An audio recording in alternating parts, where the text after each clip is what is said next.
I'm Natalie Caton, and I'm in Group 4, and this is the second part of our speech. Throughout the world, there are many causes of obesity. The causes of obesity varies between individuals. As stated in the Pediatric Obesity Causes, Symptom, Prevention, and Treatment by XUS, factors such as eating habits, genetics, environment, metabolism, and lifestyle play an important role in the development of obesity. But for others, their obesity is caused by a side effect from their medications they are taking. Many people make their decisions based on their community. For some individuals, their environment or community may not be safe or even have sidewalks or bike trails, resulting in a lack of exercise. For others, they may not have a good choice of healthy foods at their work or school. XU also stated the consumption of fatty foods and a higher sugar diet, as well as tobacco, smoking, and no exercise qualify as the main reasons for obesity among children and adults. Many people choose to eat out at fast food restaurants because it is faster, cheaper, and easier than going to the store to buy food and then taking it home to cook it. Obesity causes many health-related effects on the body, some of which can be very severe. In the framing of consequences of childhood obesity to increase public support for obesity prevention policy, Sarah Goldlust stated, people with obesity are at an increased risk for type 2 diabetes, heart disease, arthritis, and several cancers. Research indicates that about 70% of obese children are at high risk for heart disease in adulthood. If an individual's obesity becomes too severe, it begins to affect their day-to-day life. In the article, Effects of Obesity on Perception of Ability and Perception of Body Image, Miguel talked about a study that was done and stated that findings revealed that overweight participants felt less athletic, agile, fast, and fit, and had overall lower self-image perception than normal weight participants, regardless of their age. There are a variety of options when it comes to methods that are used to help treat obesity, the most common being a better diet and an increase in exercise. Two other options that are becoming more common are medication and a gastric bypass surgery, used for more severe cases. The treatment that is used is based on the needs of the individual with obesity. In the past few years, the government has issued several policies to contribute to the prevention of obesity. For example, labeling calories, regulating vending machines in schools, and regulating food advertising that children see. Obesity can be prevented. It's just based upon how much energy and resources a person is willing to put forth towards staying healthy. Simply buying a gym membership and exercising each day, or buying healthier foods, though they may be more expensive, are a couple of easy ways that obesity can be prevented, and they can improve an individual's health as long as they put forth the effort.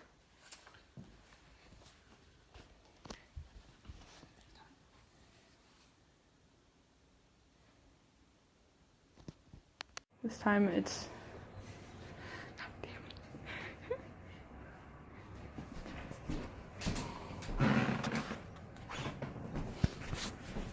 Okay, so as we continue, we need to look at other ways to fight obesity besides medication and gastric bypass. As our obese population continues to grow, we really need to strive to look for new ways to create a sustainable lifestyle for these patients in their losing weight journey. Some options include, but are not totally limited to, nutritional education. In this option, we see nutritionists educating patients over how food works. They're able to dispel myths about food, like carbs are bad, fats are good, fats are bad, and protein's always good, and we just need to eat vegetables all the time. In a study done by Hopkins, we see an 8-week multi-component camp where I was able to reduce the weight gain seen in underserved elementary students. With the amount of obese children reaching up to 17% and gaining 2 times much weight during the summer months, these programs are super important because students are no longer going to school, they're munching more, families are doing fast food to get children food because they're hungry all of a sudden, and things like that. So another component we're going to look at is behavioral therapy. To lose weight, we have to look at our triggers for eating. And for me personally, I always eat it when I'm bored. Some people eat when they're sad, when they're angry, when they're feeling lonely. So behavior therapy has become an interesting portion of weight loss that hasn't really been looked at before this. It was more calories in, calories out. You need to eat more protein, you need to eat less carbs. But now we're looking at the triggers of why I'm actually eating and why I want food in the first place. So this is extremely interesting, and it gives you ideas on what causes an overweight person to eat. Also, we need to look at diet and exercise. According to Brownwell, with exercise, 92% of people who lose weight are able to keep it off with diet and exercise, while only 34% of people are able to keep it off with diet alone, and that's about a 10% weight loss reduction in most patients. This is likely due to an expenditure of energy while we're running and we're moving. That helps them also overcome hunger because they're able to go work out and move themselves around instead of just sitting and eating. And it also shows control in themselves because they're able to go work out and show control in their weight loss because they're like, oh, I don't feel like going out. Well, I need to go work out. Well, I don't feel like eating right. Well, I need to eat right now. So that's a really important portion as well. As for diet, caloric intake is measured easily by different applications on your cell phone. These apps have become increasingly popular because they take the guesswork out of how many calories you actually need. I use MyFitnessPal, and so it tells me, oh, you need 1,800 calories today, but you ran this much, so you're going to add 300 calories to that. So I'm not feeling a caloric deficit in my food anymore, and I don't feel it in my body, so it doesn't make me feel sluggish, and then I want to give up because it's not working because I feel bad, and stuff like that. According to ONSE, nearly 40% of deaths not due to communicable diseases are due to obesity itself. And one of the craziest facts I saw online was that 75% of Americans do not eat fruits, and 64% of Americans do not take in enough vegetables. So we're going to look at how effective these strategies are via data. Medication, liraglutide, liracecan, naltrexone, bupropion, phenotropin, tropamate, and orlistat, their rates of body weight regain were 0.51, 0.48, 0.91, 1.27, and 0.43 kilograms per year. So we see that's not totally effective anymore because people are able to regain after they're off the medication. As I said earlier, with diet and exercise, 92% of patients were able to keep their weight off with diet and exercise combined, while 34% were only able to keep it off with diet itself. Now moving to nutritional education, I couldn't find many statistics on this. Nutritional education is very good for your younger generation because it teaches them how to eat and how to take in food non-emotionally, and also how to control their diet and exercise and make it very fun for them. Now we're looking at gastric bypass. In a study of 586 people, 121 had ongoing weight loss, 320 were weight stable, and 122 regained weight, according to Keith.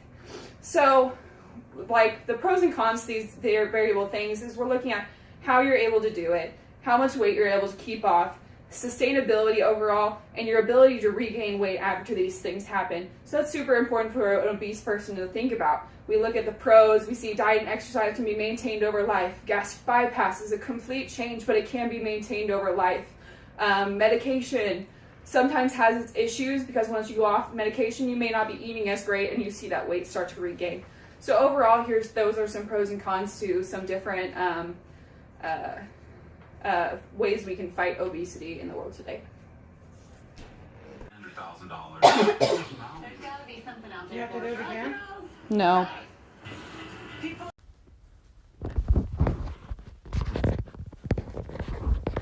My name is Holly Hatfield, and this is Group 3, and I am Paragraph 3. The next question is, what is the best affordable and logical solution to solve obesity in one person? Making lifestyle changes in one individual begins the steps to changing others. Beginning a weight loss journey for an obese person doesn't get solved through the night. plenty of thought and consideration needs to be made to make a significant change to becoming healthy.